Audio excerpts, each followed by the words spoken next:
तो कांग्रेस जो सरकार थी 2014 से पहले, वो नौकरियां देती नहीं थी, वो नौकरियां बेचती थी। हर नौकरी की बोली लगा करती थी।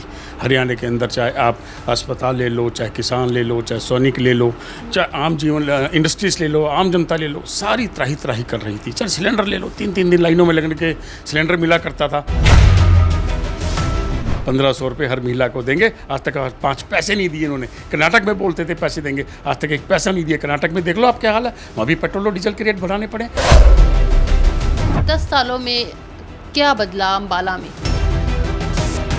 अगर लोकसभा में भी देखें, नुकसान किसानों की वजह से भी हुआ है, क्योंकि किसानों ने विरोध किया है भारतीय जनता पार्टी का। तो किसानों को मनाने के लिए क्या कुछ तैयारी है? मुझे लगता है आपको नाराजगी है, और उसका असर आपको अभी विधानसभा चुनावों में देखने को मिलेगा। सारा वर्ग किसान की आप बात करें, किसान ही हमारा सबसे बड़ा मतदाता बनकर उभरेगा। हरियाणा का चुनावी बिगुल बज चुका है और तमाम सियासी पार्टियों की ओर से लोगों को लुभाने की तमाम कोशिशें भी की जा रही हैं। वहीं अगर भाजपा की बात करें तो 10 साल सत्ता में रही है, अब तीसरी बार सत्ता में आने का दावा भाजपा की ओर से किया जा रहा है। अम्बाला से भाजपा के जिला कोषाध्यक्ष अध्यक्ष हमारे साथ हैं, आशीष तायल जी, बातचीत करेंगे। आशीष जी, बहुत बहुत स्वागत है। नमस्कार, नमस्कार, आपका स्वागत है। आशीष जी, कैसी तैयारियां चल रही हैं चुनाव के लिए? बहुत अच्छी तैयारियां चल रही हैं। तैयारियां तो इनफैक्ट आपको मैं बता दूं कि भारतीय जनता पार्टी की हमेशा तैयारी रहती है, वो हमेशा चुनावी मोड में रहते हैं भारतीय जनता पार्टी के सारे वर्कर। और इस बार भी हरियाणा जो विधानसभा चुनाव होने जा रहे हैं, और पूरे हरियाणा के अंदर ज़बरदस्त जोश है, और तीसरी बार भारतीय जनता पार्टी सरकार बनाने जा रही है। चुनावों को एक लोकतंत्र का मेला बोला जाता है, तो मेले की शुरुआत तो हो चुकी है, तमाम मैदान में आ चुके हैं उम्मीदवार भी। हालांकि कांग्रेस की ओर से अभी उम्मीदवार ऐलाने नहीं गए हैं। अम्बाला की अगर हम बात करें, विद साहब को फिर से एक बार विद साहब पर भरोसा किया है पार्टी ने।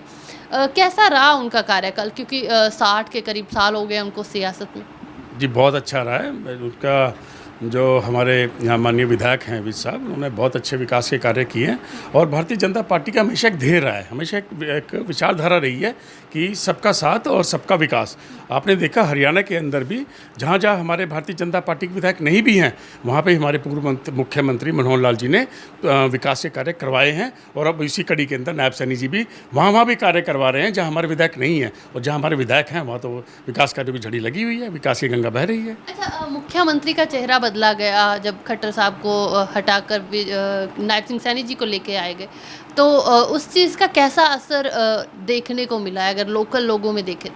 देखिए, जो हमारे पूर्व मुख्यमंत्री मनोहर लाल खट्टर जी हैं, उन्होंने बेहतरीन कार्य किए हैं, इसमें कोई शक नहीं है। हरियाणा के अंदर उन्होंने हरियाणा की दशा और दिशा बदल कर रख दी। 2014 से पहले का कार्यकाल भी हरियाणा की जनता ने देखा था। वहाँ पे जब देखते थे नौकरियाँ निकलती थी, तो कांग्रेस जो सरकार थी 2014 से पहले, वो नौकरियाँ देती नहीं थी, वो नौकरियाँ बेचती थी। हर नौकरी की बोली लगा करती थी। हरियाणा के अंदर चाहे आप अस्पताल ले लो, चाहे किसान ले लो, चाहे सैनिक ले लो, चाहे आम जीवन इंडस्ट्रीज ले लो, आम जनता ले लो, सारी त्राही त्राही कर रही थी। चल सिलेंडर ले लो, 3-3 दिन लाइनों में लगने के सिलेंडर मिला करता था। 2014 से पहले बहुत बुरा हाल था हरियाणा का, और उसी में 2014 के अंदर हरियाणा की जनता ने समझा, और इवन देश की जनता ने भी इनको कांग्रेस को जड़ से उखाड़ कर फेंक दिया। आपके सामने 2014 से लगातार भारतीय जनता पार्टी की सरकार है, केंद्र भी भारतीय जनता पार्टी की सरकार है। तीसरी बार नरेंद्र मोदी जी प्रधानमंत्री बने हैं, भारतीय जनता पार्टी की सरकार बनी है, और हरियाणा के अंदर भी डबल इंजन की सरकार बनने जा रही है। कल साहब, आपने बातचीत की सिलेंडरों की या कुछ, मैं महंगाई पे आना चाहूँगी। महंगाई के को लेकर भाजपा पे बहुत सारे आरोप लगते हैं कि भाजपा के कार्यकाल के दौरान जो है महंगाई शिखर पर पहुँच गई है। आम व्यक्ति के लिए तो रोजी रोटी भी बहुत मुश्किल हो चुकी है। जी, ऐसा कुछ नहीं है। वो महंगाई की अगर बात करते हैं जो कांग्रेस वाले हैं, अपने समय का हाल तो देखें पहले, फिर हमारे बारे में बात करें ना। अगर हम बात करें, कहते सिलेंडर, ये कांग्रेस वाले शोर में चाहते थे सिलेंडर महंगा, सिलेंडर महंगा। अरे 500 रुपये सिलेंडर नायब सैनी जी कर तो दिया है, हर चीज़ के ऊपर महंगा भी तो आप ही ने किया था। अगर अभी सस्ता कर दिया तो आप उसका ढिंडोरा क्यों पीट रहे हो? महंगाई के समय क्यों नहीं बात की? बताता हूँ, जो भी ये पेट्रोलियम प्रोडक्ट्स होते हैं ना, जितने भी पेट्रोलियम प्रोडक्ट्स हैं, सारे के सारे ये इंटरनेशनल लेवल से आपके कच्चा तेल से आप जानते हैं, भली भांति जानते हैं, बैरल के रेट से तय होते हैं। अगर रेट कच्चा तेल महंगा आएगा तो चीज़ों के दाम बढ़ते हैं, कच्चा तेल सस्ता होता है तो चीज़ों के दाम घटते हैं। अगर कच्चा तेल सस्ता नहीं हो रहा है, जिससे हमारी गैस भी बनती है, पेट्रोल बनता है, डीजल बनता है, उसके बाद हमारी जो भारतीय जनता पार्टी की सरकार जनहित के फैसले लेती है और करके दिखाया है अभी। सिलेंडर सस्ता करके दिखाया। और पंजाब के अंदर देखो आप अभी क्या हाल हुआ है पंजाब के अंदर। ये जो कांग्रेस का मॉडल था, खटाखट मॉडल, आम आदमी पार्टी का जो फ्री भी से बांटते थे, अभी उन्होंने क्या वैट भी बढ़ा दिया है पेट्रोल और डीजल के ऊपर। और हिमाचल के अंदर देखो आप ये फ्री में जो मुफ्त की रेवड़ियाँ बांटने के चक्कर के अंदर आज हिमाचल सरकार का दिवाला निकल गया है। आज इनके ऊपर वेतन देने के पैसे नहीं है, टीएडीए नहीं दे पा रहे हैं। तो आपके सामने कौन सा मॉडल अच्छा जनता खुद तय करेगी। तो आशीष जी, मुकाबला किसके साथ आपको लगता है कि हरियाणा में, अम्बाला की खास करके हम बात करें तो अम्बाला में मुकाबले में कौन है, टक्कर में कौन सी पार्टी को समझते हैं? हरियाणा के अंदर दो ही मुख्य पार्टियां हैं जिनका मुकाबला आपस में होगा, भारतीय जनता पार्टी और कांग्रेस पार्टी। बाकी जो क्षेत्रीय दल हैं वो सिमट कर रह गए हैं। आपने देखा ही आम आदमी पार्टी का कोई वजूद ही नहीं है। वो वैसे ही कह रहे हैं कि मैं कांग्रेस से गठबंधन कर लो। यहाँ तक कि कांग्रेस भी इस पर घबराई पड़ी है। कांग्रेस भी गठबंधन करने के लिए ढूंढ रही है। वरना पहले बोलते थे हम जीत रहे हैं, हम सीटें जीत रहे हैं, हम सरकार बनाएंगे।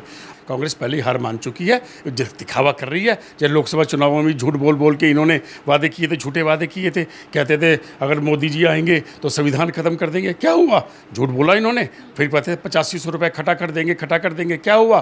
कुछ हुआ उसके अंदर? हिमाचल में भी बोलते थे 1500 रुपये हर महिला को देंगे। आज तक 5 पैसे नहीं दिए इन्होंने। कर्नाटक में बोलते थे पैसे देंगे, आज तक 1 पैसा नहीं दिया। कर्नाटक में देख लो आप क्या हाल है। वहाँ भी पेट्रोल और डीजल के रेट बढ़ाने पड़े, क्योंकि सरकारी खजाना ही खाली कर देते हैं ये लोग। इनकी जो काम करने का जो स्टाइल है, जो तरीका है, वो जन विरोधी है। और भारतीय जनता पार्टी का काम करने का तरीका जन हितैषी है।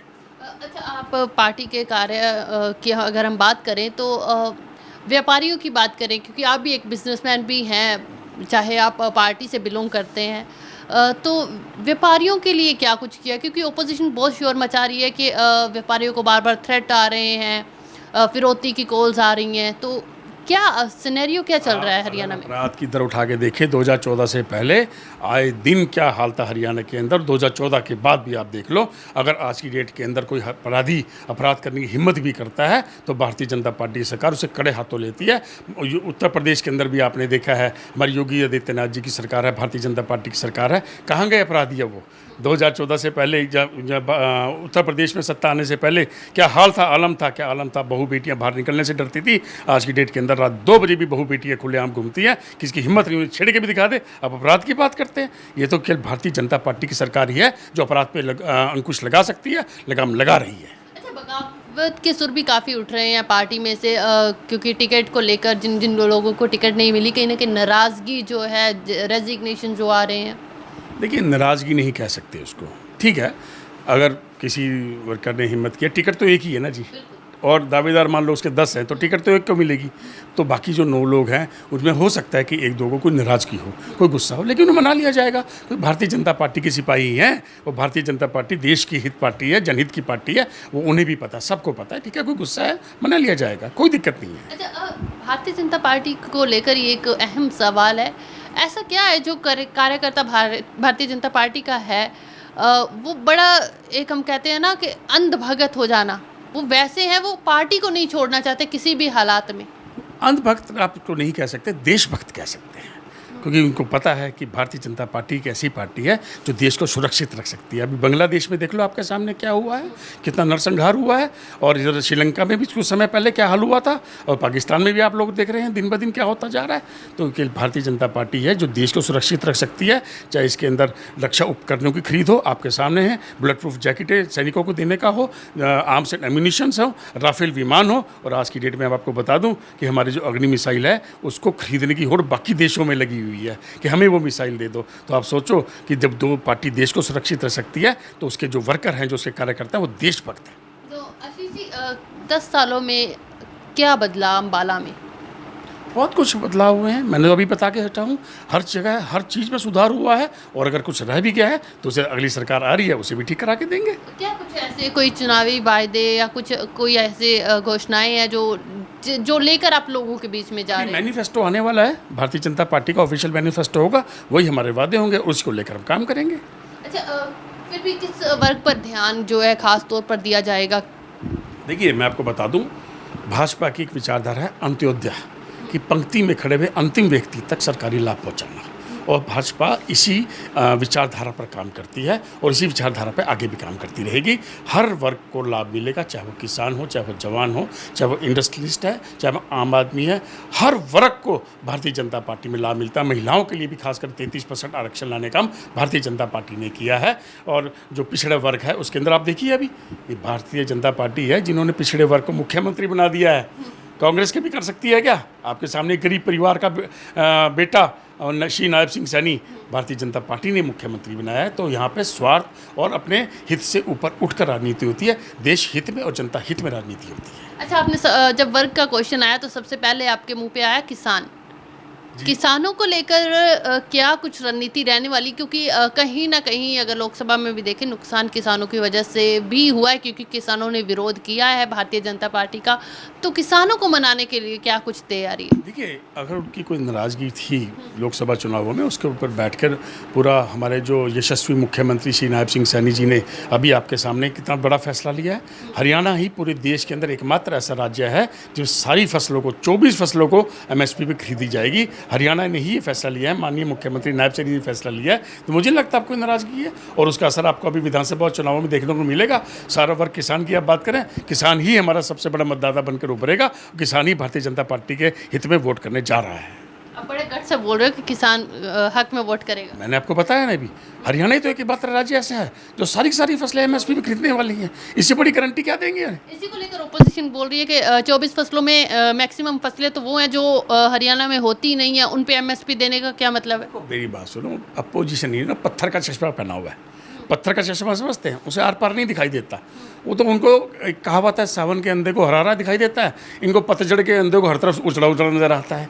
इनका तो ये हाल है, इनको हर चीज़ के अंदर राजनीति चाहिए, जबकि वो नहीं करनी चाहिए।